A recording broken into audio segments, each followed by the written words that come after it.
Wasn't as annoying. The morning coffee certainly tasted a little better. However, many emails were in your work account. It just didn't matter. Victory Monday just sets the mood for the entire week. We'll recap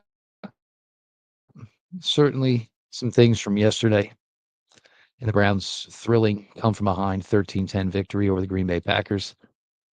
Some sad news, unfortunately, on offensive tackle Dawand Jones, and just kind of regale and all the fun that yesterday was. Browns 3D on the OBR streaming network begins now.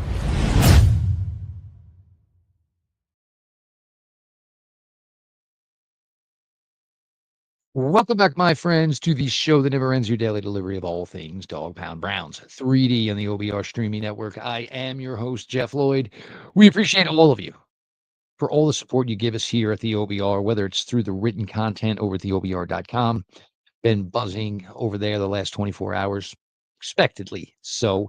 But thank you all anyway. While you're over there, highly consider looking into the VIP access, the insider forums, the Ask the Insiders. Of course, your subscription is bundled with a subscription to Paramount Plus. A little BOGO action. Nobody is never a fan of the BOGO. All of your continued support here for the OBR streaming network beginning nightly at 6 p.m. Eastern with Browns 3D. Various shows throughout the week. The Gang of Three will follow us up a little bit later this evening. Barry McBride, Keith Smith, Lane Atkins as well. So make sure you guys all stick around for that. Of course, make sure you subscribe to the OBR on YouTube and, of course, the OBR over on Twitch. Guess we'll start with the bad news. As we all know, Dawand Jones went down yesterday on the fourth play of the game. Unfortunately for Dawand Jones, we have some bad news. Dawand Jones is going to have season-ending surgery on the knee that was hurt yesterday. I believe it was his right knee. Yes. Um, for Dawand, it's his third straight year finishing the season on injured reserve. Really brutal blow, of course. For a guy at times, certainly in his rookie year in 2023, that things were really looking like they were going to go well for Dawand. Jack Conklin hurt in 2023. Stop me if you heard it, right? And Dawand came in right away and obviously played really admirably. There was that effort against the Pittsburgh Steelers in a home game where he kind of just stonewalled TJ Watt, basically ate his lunch for him. We know how last season began, of course, Dawand battling weight issues due to some inactivity and, kind of being off the leg while trying to get to the rehab process. Certainly had got himself a tad bit in the doghouse with the Browns at the time. Worked hard, extremely hard, first couple of weeks of regular season to round himself into shape. Finally got back on the field, but yet again suffered a leg injury. This offseason, it wasn't the same. Dawand was healthier earlier in the offseason, which allowed him to, devote his time to his rehab, to his workouts for being ready for the 2025 season with the opportunity of, being the starting left tackle. Did a fantastic job keeping his weight under control. Took to a nutritionist and, kind of worked in, the right way for him to satisfy his hunger for a man that large, but also find a way to keep his weight in check. Um, Dawand was playing, I would say, okay. And, there definitely was going to be struggles always with Dawand in the run game. It's just hard because when you're an offensive lineman, you try to get smaller and kind of get yourself in a quicker moving position in run blocking. And it's just impossible to do when you're 6'9.5" and the size that Dawand is. But as far as, pass blocking, he was, getting there. Certainly a couple of struggles in week 2 against Baltimore. You hope those were learning experiences as he was trying to find his way and get there. But unfortunately, in the fourth play yesterday, I guess it was Josh Bullock, and I got to be honest, kind of a dirty play because, and I know others have mentioned this, and I've talked to other people. This was supposed to kind of be an emphasis of the rules, and it was supposed to be that little man can't do this no more. I know this was a specialty for me back in the day, being a tiny guy. If I can dive at your leg, hopefully I don't take the full force of the bigger guy just crushing me. You know, cheap shot probably. Dirty kind of way of doing it, and obviously Bullock goes in, takes Jones out, and unfortunately didn't just take him out for Sunday, took him out for all of 2025. So here will be Jones, going through a third offseason dealing with, a rehab issue. And, it's really difficult and there's a lot to put on somebody's plate. So to, know where Dawand Jones will be as far as, you know, what he can be possibly for this team or, what kind of role we could expect for him in 2026 is certainly prematurely early at this point in time. You feel for the kid. You really do. Because, I highlighted that there were 3 guys from the 2023 draft who were drafted in the 3rd round or later who had the opportunity to become big time contributors for the Browns this season. Cedric Tillman was one of them, of course. Isaiah McGuire was one of them, of course. And of course, then the third one was Dawand Jones. Where do the Browns go from here? Tyree Phillips, in my opinion, is the name to watch here. The Browns signed him to the practice squad last week. And now, for anybody that listened to the post-game show yesterday, Pete Smith and I, Pete had highlighted, that the Browns kind of some of the moves they made last week in adjusting the practice squad. There were 2 offensive linemen brought in. Both have experience. Tyree Phillips has started 28 games within the NFL, 47 games played total. Former 3rd round pick, number 106 overall by the Baltimore Ravens. Ravens, good team, draft well. So, out of Mississippi State, um, had some starts with the New York Giants. I guess that was 2023. So there's experience here. And you would think this is probably the call that's coming for the Browns up to the 53-man roster. This offensive line, and, a lot of people, have mentioned it. I talked about it ad nauseum in the offseason, that even though the Browns were bringing back Conklin, Hosick, Teller, Batonio, and Dawand Jones, that, you were going to lose those first 4 names. You were going to lose Batonio most likely, Hosick, Teller, Conklin. And there was going to be a tremendous amount of turnover for the Browns offensive line in the 2026 season. The one holdover I kind of figured is even if Dawand didn't cut it at left tackle, maybe the Browns, in not wanting to have to redo an entire offensive line, would maybe have the opportunity to just have Dawand Jones play the right side in 2026. Obviously premature and early to tell where any of that could be right now, but the Browns could be looking at, the ultimate of a complete turnaround of the offensive line for the 2026 season. Maybe Luke Whippler gets an opportunity to be the starting center. Maybe Tevin Jenkins sticks around for a second year. Who knows? Maybe you re-sign somebody, maybe a Wyatt Teller. I don't know. I think Conklin has just been through so many physical issues himself. It'd be hard for the Browns to go back down that road again. And, Joel Batonio talking yesterday and saying how hard it is, to get through the week. But, he loves the franchise. He's a sicko and, he wants to do it. But that certainly doesn't mean that his body's going to cooperate to get him through yet another season in 2026, of course. So work to be done for the Cleveland Browns as far as the offensive line is concerned. Not all of this has to be established from the draft. Certainly can be done through free agency. Certainly can be done through trades. Maybe a guy like KT Levinson develops, he run blocks pretty well. Just it's it's a lot to go through. It's nothing the Browns didn't know necessarily was coming. It's just that maybe now it's greater as far as a totality than maybe it was going into yesterday's game, of course.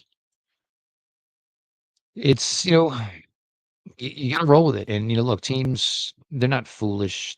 They know what's coming, one off season away, two off seasons away. You just, try to do your best to navigate through the situation. But, for Dawand Jones, absolutely terrible news. And, look, for any player, to have 3 straight seasons end on IR, it's just a terrible spot to be in. All the best, obviously, to the big fella, Dawand Jones.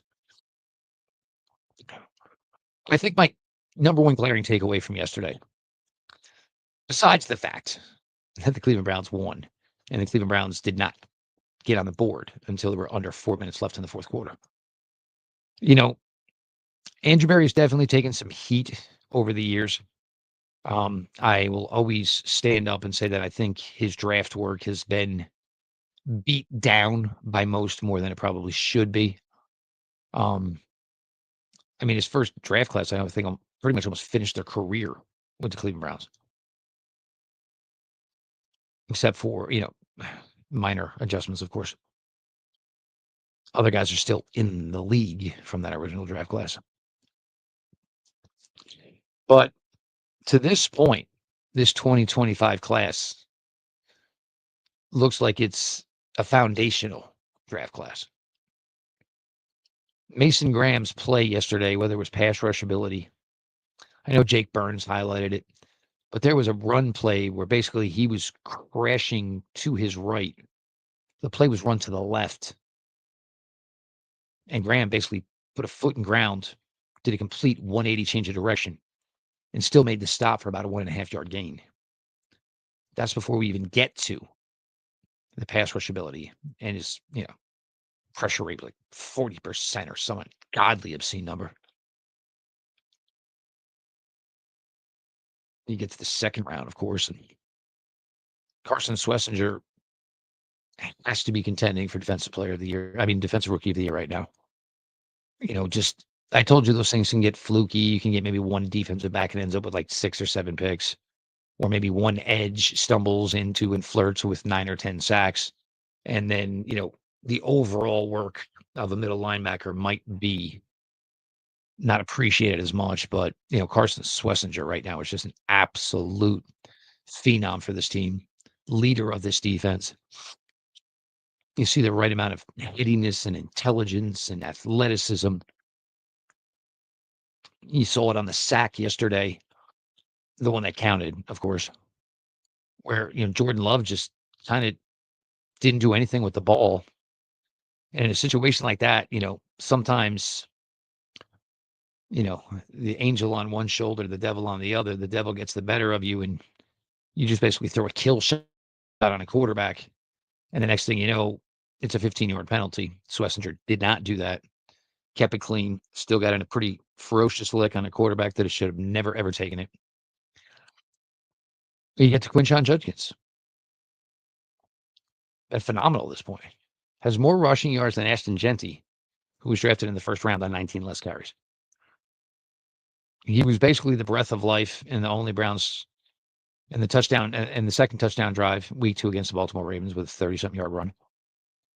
Basically 49 yards or so on the initial drive that put points on the board for the Browns yesterday. And in a short time, and you got to keep in mind, he's been here not even 2 weeks under contract. And he's already become essentially the most important weapon on the offensive side of the ball. The wiggle, he's got a great little jump cut.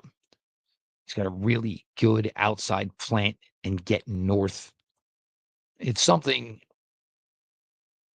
and there was a lot of talk, of course, for the Browns and, which Ohio State running back did they choose? Da, da, da, da, da. And of course, that didn't look so necessarily great, when Quinshon was going through his little off-field struggle.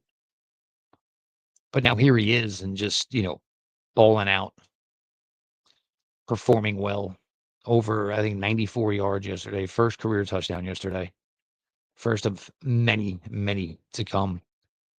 Having to come in here and hopefully be the reason that Browns fans can, move on from their love and appreciation for Nick Chubb. And all rightfully so. Harold Fannin just continues to contribute. Had a nice little highlight play yesterday. Caught some Packers players napping. One of those, I thought you were going to tackle him. I thought you were going to tackle him. Next thing you know, nobody tackled him. And that was later before he actually had another nice reception that was negated by penalty. Really coming into his own, to look at him and the way he moves. I don't think, anybody, he's probably a guy that, in a shorts workout, nothing necessarily wows you, but you put on game film, game tape, and, you see that he is just a difficult guy for opposing defenses to deal with. Very smart, very heady. His route running is precise. It's disciplined. There is no wasted steps. The one thing he had going for him as an athletic trait was the three cone drill, which basically, how quickly and you can start and stop and change direction. And obviously that is something that 100% translates to route running. Isaiah Bond. Isaiah Bond should have had a C note yesterday. I got into this today on social media with some people, oh, well, it wasn't really, a play. The flea flicker wasn't really called for him. And they all have a still shot. And then they prove themselves wrong with the still shot. Because as you see, the official who's monitoring the line of scrimmage on the top of the screen, every single Browns offensive lineman was behind the line of scrimmage. So that meant the first option was the deep ball. And Bond was open, was really open. Why Joe didn't throw it, don't know. Then, of course, and we highlighted it yesterday when Pete and I were talking on the post-game show, the cover two. And, Bond did everything correctly. Call it the honey hole, where you find that spot where basically you settle in 5 yards behind the underneath defender and 5 yards underneath the overhead defender. Flacco just overthrew him, and they tried to make excuses during the game. I mean, come on, that's a throw Joe's been making for 18 years. Doesn't matter who ran the route. That's a throw Joe's been making. And to be honest, Bond was kind of settled in. And the way I was taught to run that route in that situation was basically just let your eyes read for you and find that spot where you were halfway from the underneath guy and halfway from the over the top guy, and kind of just settle in. You don't want to keep moving because you're going to take yourself into the over the top guy.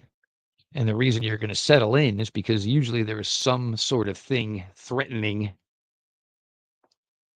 the underneath guy. So that cushion should be right there in that window.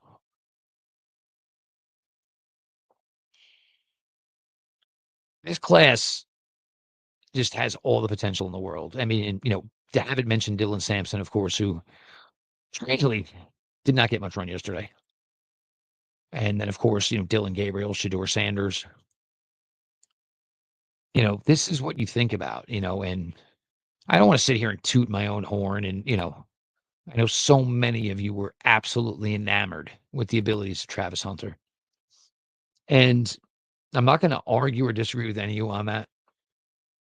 There were some aspects of Travis Hunter when you just looked at it, you just kind of blown away. But much like I did for Shador, I did for Travis Hunter. And, as time went on, you just realized that the Big 12 stunk. They weren't necessarily facing any legit, real competition. The fact that he was viewed as a great corner and a great wide receiver, it never mattered. Which one was he going to be? He got drafted number 2 overall. He played more snaps yesterday on the defensive side of the ball for the Jacksonville Jaguars than he did on the offensive side of the ball. If Jacksonville wants to do this and make him a two-way player, I don't know how he's ever going to be a dominant player on one side of the ball. It's just too hard to do. It really is. And even some guys who kind of did it, Dion back in the day, Dion was doing it for Dallas. And at that point, Dion had been other places, had already established himself as one of the great cornerbacks of all time. Dallas was in an injury spot. They needed some help. Dion played some offense. So trading that number 2 for number 5, getting Mason Graham, getting Quinshon Judkins, getting whatever Jacksonville's number 1 overall in that first round pick is going to be in the 2026 draft. Because right now you'd rather have Mason Graham. Right now you'd rather have Quinshon Judkins. And you still are going to get at worst top 20, top 15 player in the 2026 NFL draft. This draft class for the Cleveland Browns has a chance to really become the foundation, the nucleus of this team going forward. Defense, we always talk about, how strong you are is usually measured by the strength you have up the middle. Mason Graham, Carson Schlesinger, your first 2 picks in the 2025 NFL draft. Already paying major dividends to this team, performing admirably well. Apparently neighbors, 2 Southern California kids, getting it done and holding it down in Northeast Ohio, representing the Cleveland Browns. Day 1 starters. Graham already a leader. Schlesinger already the signal caller on that defense. Judkins, again, we had to wait. But once the wait was over and we finally got to see necessarily what all the fuss was about, it was easy to see. Finishes the run strong. Got enough elusiveness. Got enough wiggle. A little more powerful than you think he would be. And he's really just kind of taken over for this team.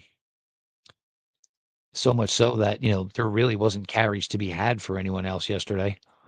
I think they might ease up on that a little bit as, we start to get a little further on here. There's no reason to burn the kid out as a rookie, especially when you have Samson here and you can give Ford a little run before you, wave bon voyage to Jerome Ford whenever this 2025 season ends.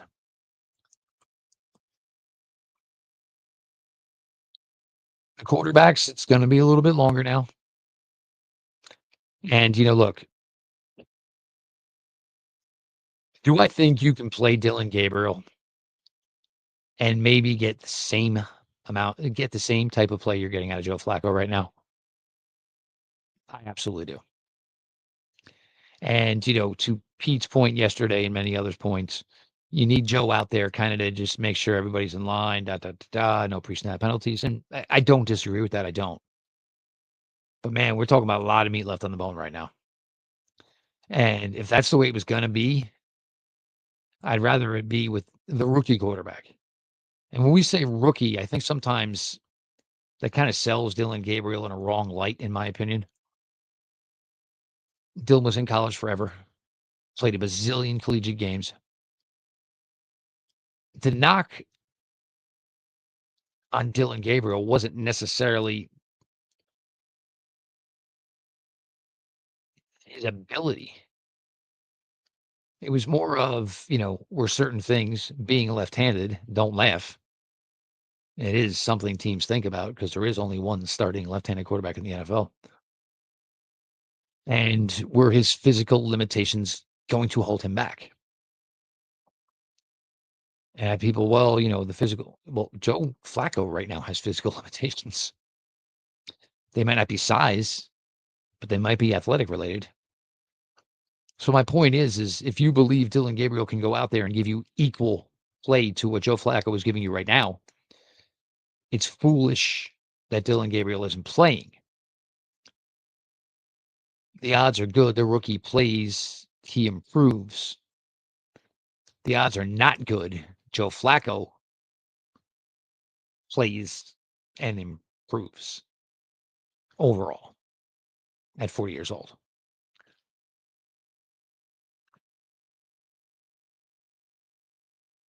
Going through it again today, watching it all unfold yesterday, and trying to figure out how all of a sudden with, you know, 50 something minutes gone in the game, where all of a sudden the Browns just found that spark. And even, that first drive where it was first and goal from the 1, and then it was fourth and goal from the 18, and, you just, oh god. Oh god. You bring in Andre Schmidt and obviously hits the 35-yard or whatever it was to get the team to 10-3.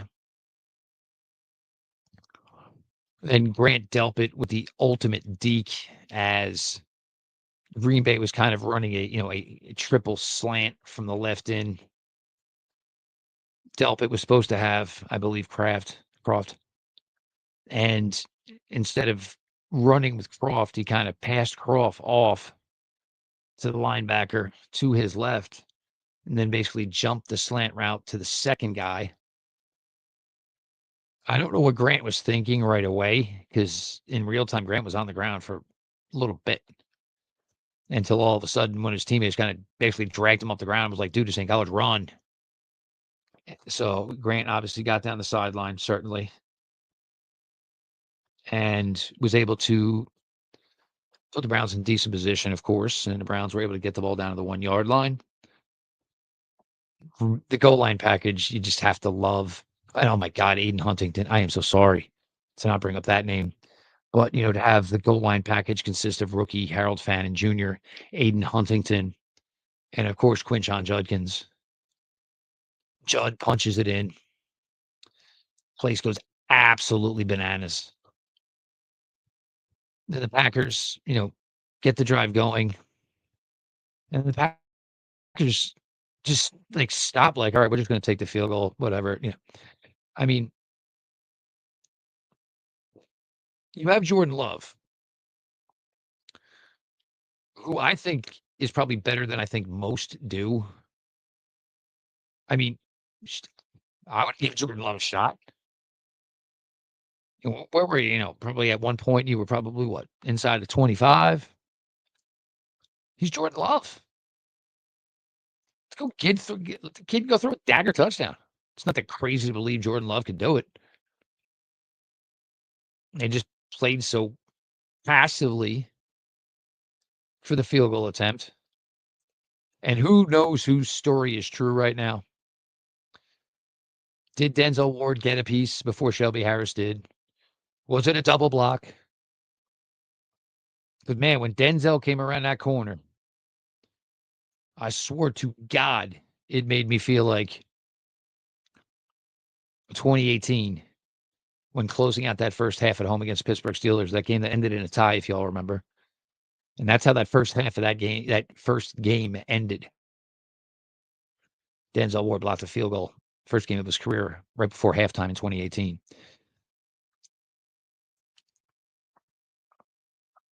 Except that year, I believe he came from the bottom of the screen. Yesterday, of course, was the top of the screen. I thought Greg Newsome was going to pick it up and just run off into the Cleveland late afternoon. I still really haven't seen footage about how, Greg just ended up on the ground. Luckily, the Browns made the play. The setup was perfect, of course, with like 13 seconds to go or whatever it was. Just hitting Njoku over the middle for a little quick short one. Everybody just followed in suit. Bang, bang, bong. Ref touched the ball. Snap, bang, done. Schmidt comes on. All the pressure that had been there from week 1. Nobody really remembered that he made all those kicks week 2. And just rules one from 55. Crazy, crazy impressive on his part. And the rest, as they say, is history. But it gives everybody a lot more to look forward to when they come back into the locker room this week. A little more juice, a little more jazz as they get ready for the Detroit Lions, of course. Again, we thank everybody for all the support here at the OBR, whether it's the written content over at theobr.com. While you're there, make sure you check out the VIP package. Get into the insider forums, the Ask the Insiders. Of course, your subscription gets bundled with Paramount Plus. And the continued support for the OBR streaming network, starting nightly at 6 p.m. with Browns 3D, hosted by myself. You will have the Gang of Three later this evening, Lane Atkins, Pete Smith, and of course the web dork, Barry McBride. Make sure you're subscribed to the OBR on YouTube. Make sure you subscribe to the OBR over on Twitch. All that being said, this has been your daily delivery of all things Dog Pound, Browns, 3D, and the OBR streaming network. And we will talk to y'all tomorrow.